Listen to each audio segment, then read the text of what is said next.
The world of medicine has evolved dramatically over the centuries. Journey back with us to a time when medical practices were as likely to harm as they were to heal. An era when superstition and rudimentary knowledge often dictated the course of treatment. This is the world of medieval medicine. Between the fall of the Roman Empire and the dawn of the Renaissance, Europe found itself in the midst of the Middle Ages. During this period, a fascinating yet often macabre approach to medicine emerged. Join me now as we delve into this fascinating and often unsettling world, exploring some of the most bizarre and brutal practices of medieval medicine.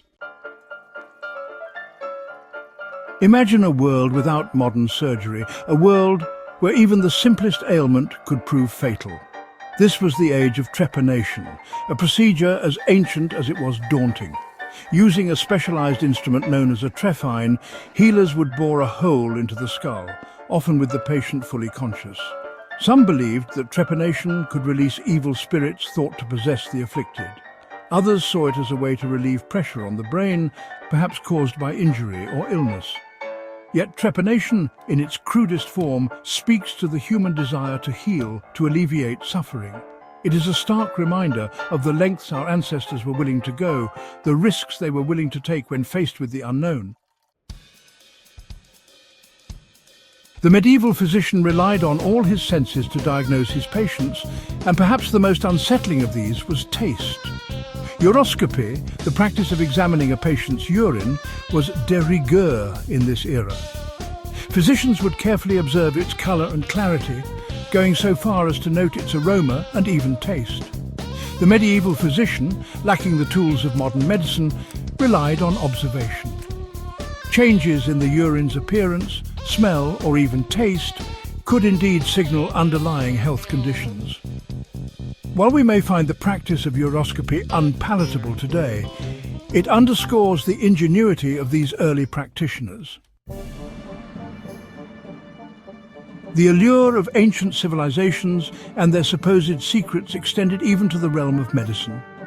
During the Middle Ages, a rather macabre ingredient found its way into numerous remedies: mummy powder. This was no ordinary powder. It was derived from the crushed remains of Egyptian mummies.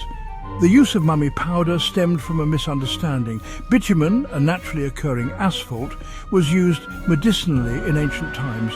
However, a misinterpretation of the term mumia, originally referring to bitumen, led medieval Europeans to believe that the true healing power lay within the mummified bodies themselves.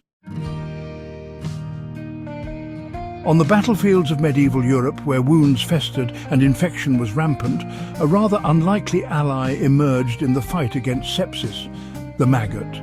While seemingly repulsive, these small, wriggling creatures possessed an almost miraculous ability to cleanse wounds, consuming dead and infected tissue while leaving healthy flesh untouched.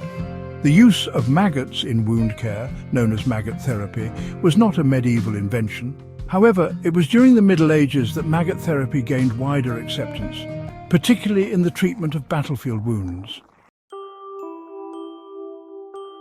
The medieval pharmacopoeia was a curious mix of the practical and the downright bizarre. Among the more unsettling remedies found within its pages was dung ointment, a concoction as repulsive as its name suggests. This ointment, composed of animal excrement, often mixed with ingredients like lard or herbs, was applied to wounds and ailments. Animal dung, particularly that of herbivores, contains beneficial bacteria that can inhibit the growth of certain harmful pathogens. While we may recoil at the thought of dung ointment today, its use highlights the ingenuity, however misguided, of medieval medicine. Pain relief during surgery was a luxury seldom afforded in the Middle Ages. However, a potent anesthetic did exist, albeit one fraught with danger. Dwale. This concoction, a mixture of herbs, spices and often alcohol, was administered to dull the senses and render patients unconscious during surgical procedures. The ingredients of dwale varied, but common components included opium, hemlock, henbane and mandrake. An overdose could easily prove fatal, plunging the patient into a sleep from which they might never awaken. Dwale, despite its risks, represents an early attempt at anesthesia, a recognition of the need to alleviate pain during surgery. Hemorrhoids, a painful and often debilitating condition, plagued people in the Middle Ages just as they do today. However, the treatments employed were often as agonizing as the ailment itself. One particularly brutal method involved the application of a red-hot iron to the afflicted area. This practice, rooted in the belief that heat could cauterize and shrink the swollen tissues, was as excruciating as it sounds.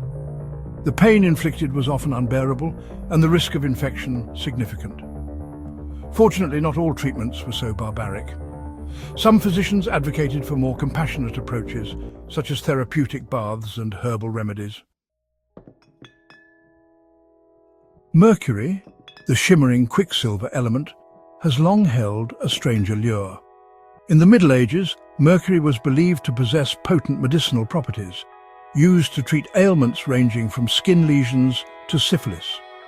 One of the most common forms of medical mercury was quicksilver, the liquid form of the element.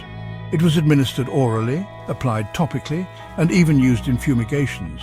However, unbeknownst to medieval physicians, mercury was not a healer, but a silent killer. The toxic effects of mercury poisoning, while not immediately apparent, were devastating.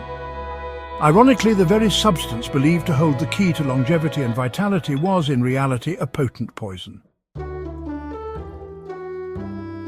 The world of medieval medicine, though often viewed through a lens of horror and disbelief, was ultimately a reflection of its time.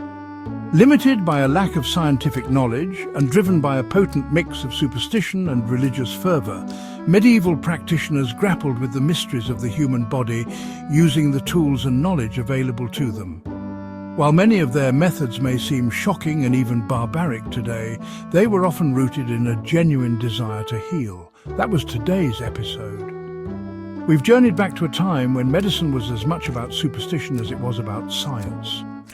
If you found this exploration of medieval medicine fascinating, don't forget to subscribe to Cyborg for more captivating glimpses into the past.